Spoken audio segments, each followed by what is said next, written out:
Today, we're going to be talking about your story or your personal narrative, raising the question, could your story be making yourself sick?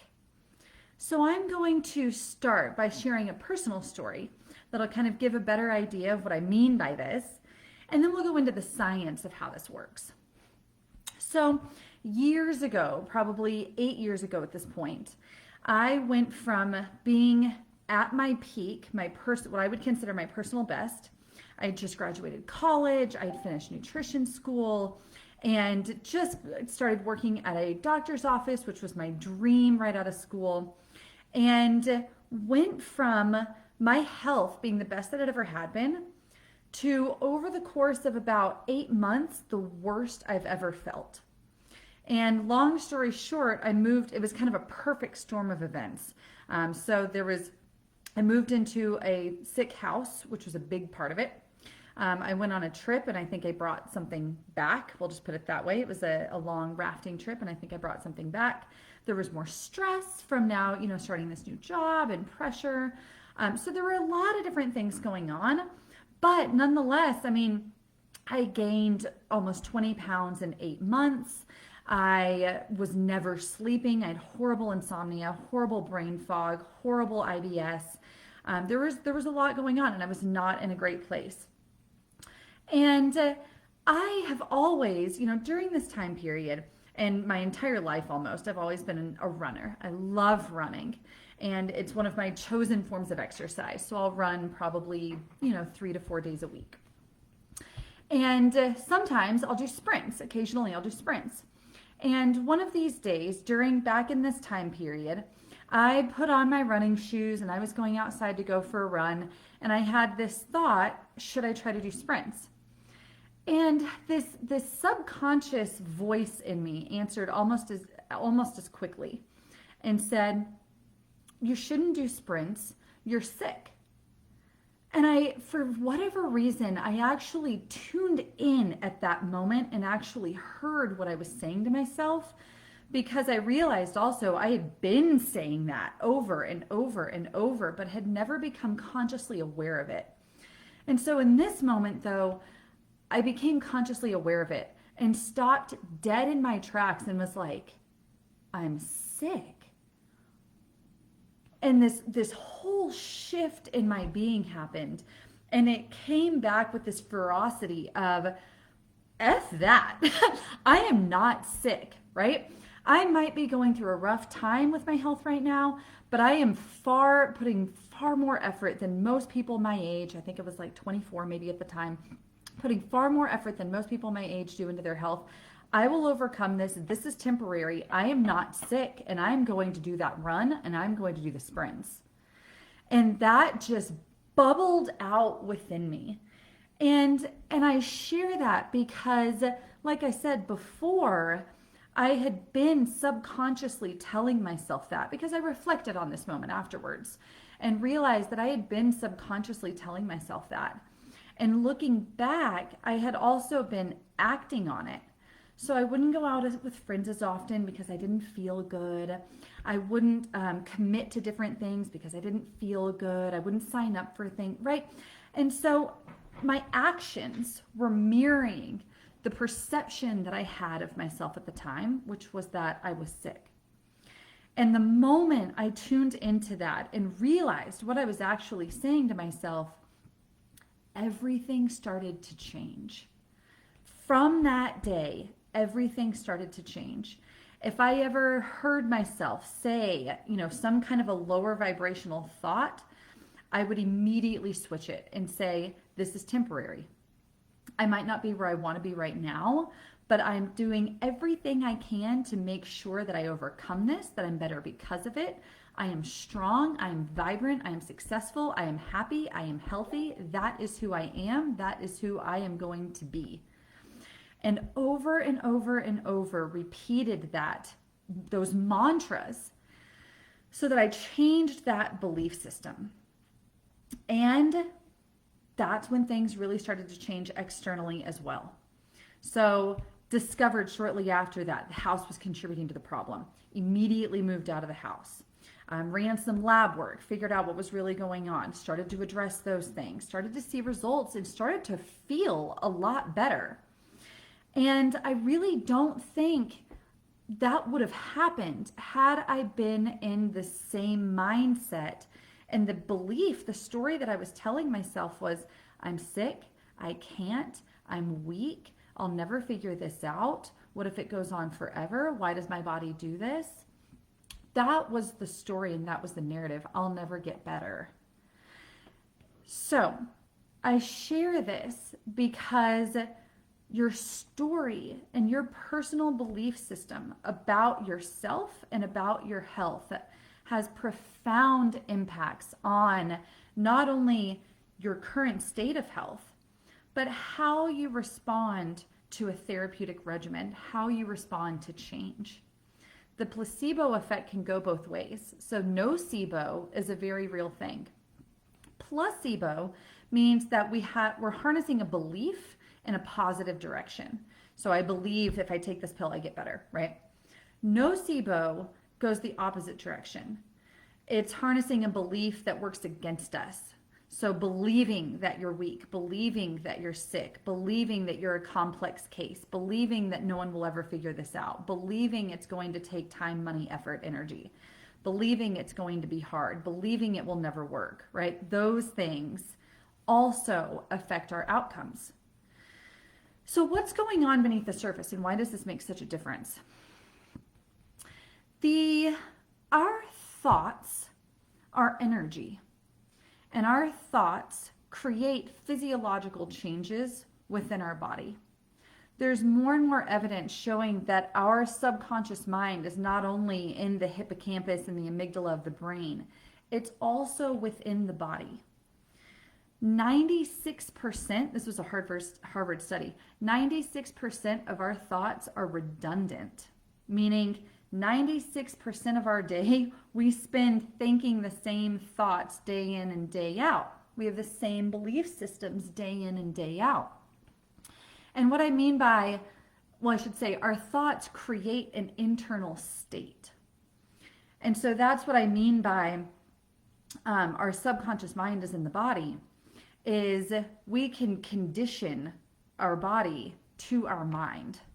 So our body follows our subconscious thinking. Thoughts become emotions, become actions, become experiences. And so if we're thinking the same thing, we're going to feel the same thing. Our body is going to engage in the same way, and we're going to have the same actions, which lead to the same experiences. So we might be thinking, superficially, I don't want to be sick. I want to get healthy. I don't want this symptom. I don't want that experience. I don't want this. But every time we align with that and focus, so energy flows where attention goes, which makes it larger. So in reality, we're actually attracting what feels like something we're pushing away. So thoughts are things, in other words, and so you have a thought. That's the action of neurochemistry. We release a neurotransmitter, which releases a neuropeptide that acts in different body centers based on neurological activity. And those neuropeptides have the capacity to bind to our cell receptors. So every cell in the body has hundreds of thousands of receptors on the outside membrane. And those receptors allow for different proteins to bind to them to then elicit a physiological response at the genetic level. It will either express certain genes or suppress certain gene activity. So we can express genes for health that promote health and like healing tissue and repair, positive mood, positive neurochemicals, hormones, things along those lines. And we can suppress disease or vice versa just by thought alone. Now, I mentioned that thoughts are energy also. This is something you can feel. So quite literally, as we're thinking, our brain creates brain waves. And those brain waves can be measured by an EEG device. I always trip up on that word. And an EEG device can measure the brainwave activity. So different kinds of thoughts create different brainwave activity. And that those brainwaves are electromagnetic. Now here's the interesting thing. The cells on our receptors are hundreds of times more sensitive to electromagnetic frequency than they are to chemistry, which means that we can change our state and we can change our health faster we can change our health faster by changing our state than by changing chemistry alone. So the other part of this is, as I mentioned, making sure that our thoughts are on board with us and they're actually working for us and not against us. And part of this comes in becoming aware of your thoughts. So in order to change our subconscious programming, there's 3 ways that the subconscious mind learns. 3 ways that the subconscious mind learns. First is from a very strong experience, a strong emotional experience. So if something shifts our state, we immediately look around for what happened, right? What in the environment shifted our state, and then we create a memory from that. So strong emotional experience, repetition, and this is things like learning, right? So studying. The reason we study is because you do it over and over and over again, and then it eventually becomes habitual, right? It becomes unconscious. So repetition. And the third is passive observation. So watching someone do something. This is how kids learn, right? They watch their parents do something, especially over and over and over. And so then they grow up and they exhibit the same kinds of behaviors or attitudes or beliefs. So what we're really talking about here is the difference between declarative or explicit memory and implicit memory. So, and the reason I'm talking about this is because in order to change our thoughts so that our thoughts are working for us, it's going to first take place in our conscious mind because we have to practice it. We have to repeat it. So it takes place first in our conscious mind. And then as we repeat those same thoughts, beliefs, and attitudes, then it changes from conscious memory or declarative explicit memory to subconscious or implicit. So the difference between explicit and implicit memory. Explicit memory is your autobiographical self. So it is things that you can recall and declare. So for example, I know I am female. I know I wear size 8 shoe. I know that I went to Fort Lewis College. I know that I'm from Austin, Texas. I know that, those are kind of the autobiographical self that you can think of and express. Implicit memory, on the other hand, is the things that they're so subconscious that we're not even aware of them. I'm trying to think of, write some examples. But again, those subconscious beliefs that are so strong, we're not even aware of them. And so what we want for real deep change to occur is for our implicit memory to be working for us. So that deep belief in your ability to heal, in your ability to change, in your ability to transform, in your body's strength and capabilities.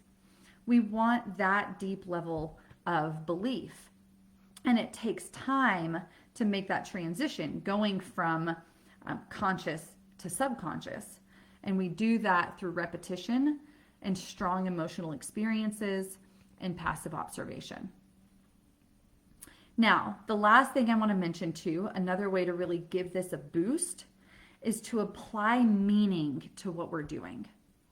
So I'm going to share a study. In this study, we're talking about cleaning ladies. It was actually a study on cleaning ladies down in Texas. And in the study, the cleaning ladies who had been doing this for years, they were told by the researchers that their physical activity, the amount of physical activity that they do every day, is actually more than what the average American gets and is significant from a medical or metabolic and heart health perspective. And so they were told that each time they're cleaning, they're actually working out. They're strengthening their muscles, they're improving their cardiovascular health, they're improving their metabolism, increasing their metabolism. And it has a lot of benefits. The job that they're doing has a lot of benefits to their health. Next, in the study, they took those same people, they measured their many different biomarkers. So weight, BIA, so bioimpedance analysis, looking at body composition, so muscle percentage, fat percentage, for example. They measured blood pressure, they measured pulse oxygen, they measured muscle strength. And after they measured that before, then told the cleaning ladies all of these benefits that their job actually imparts from a health perspective. And then 6 weeks later, measured their biomarkers again and found that many things had improved. So their blood pressure dropped, many of them lost weight, many improved their body composition, so they lost fat and gained muscle. And the muscles that they were working, those showed increases in strength. And the only thing that changed, and this is what was concluded, the only thing that changed is they applied meaning to what they were doing. So that is huge. They applied meaning to the same activities that they'd always been doing, but now they were working towards something, and there was significance in that activity. So when we see this here, not only is this, the people that I work with and engaging in this journey and applying meaning to that process of the results they want to get out of it, who they want to become when they're finished with this process, what they want their health to look like, what they want their life to look like. But anybody listening here now, if you're engaging and trying to change your health or some aspect of your life for that matter, apply meaning to what that looks like and the why behind it. Why is this important to you? Why is your health important to you? Why is overcoming the health concerns that you have important to you? Why is changing your diet important to you? What are you working towards? Why do these supplements matter? Things along those lines. And that, especially combined with the beliefs of what you're capable of overcoming and what you're capable of achieving in your body's ability to heal, is huge. So as I always say, I can give you all the kale salads and all the supplements in the world, but if your mind isn't on board, if you don't believe in what we're doing, if you don't believe in your ability to heal, and if you don't manage that emotional response and the story that you tell yourself, then we're only going to get so far. We'll eventually cap out. So one of the most powerful tools that I use to do this, to accomplish this, is called visualization. And what I personally do every day, and I have all of my clients do every day, is write down the vision they hold for themselves. So what does optimal health look like for you? What does it feel like for you? What does it taste like? What does it sound like? What does it smell like? Get as clear as possible as to what that looks like and what you're really working towards. Because remember, energy flows where focus goes. So the more you put your energy and awareness on something, the larger it grows. So I say that because you want to, and write it down because that cements it even further. So write down these qualities of vibrant energy, positive mood, joy, strong interpersonal relationships, thriving in my career,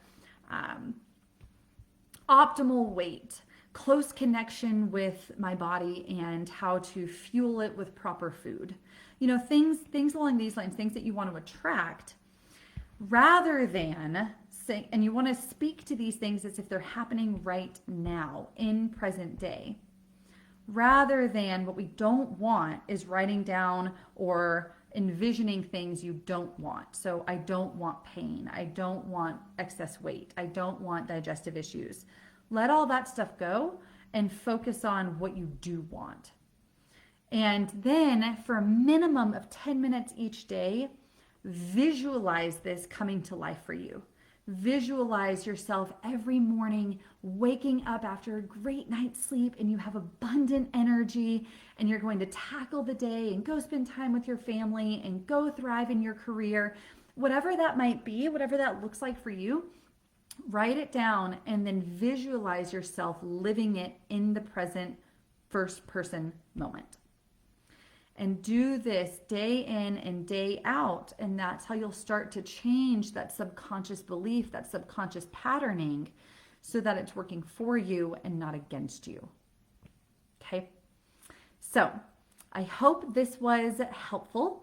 As I mentioned before, the story we tell ourselves and how we speak to ourselves really significantly impacts our overall health and our health outcomes and how we feel about ourselves in the process. And mindset, we've got physical, chemical, and emotional stressors that can all be affecting our health. And if we work on 2 out of 3 of them, mindset included, the other one falls into line on its own oftentimes. And so that's what we want, is to really harness this so that it's working, like I said, for us and not against us. So I hope this was helpful, and I encourage you to really start paying attention to this on your own too. Start paying attention to, how do you talk to yourself? What are those soft voices in the background? What are they saying? How do you really perceive this experience? And do we need to make some tweaks so that we're really getting the most out of it, out of our belief system? So thank you for tuning in, for listening, and I hope to connect with you more one-on-one soon. Have a great day. Bye.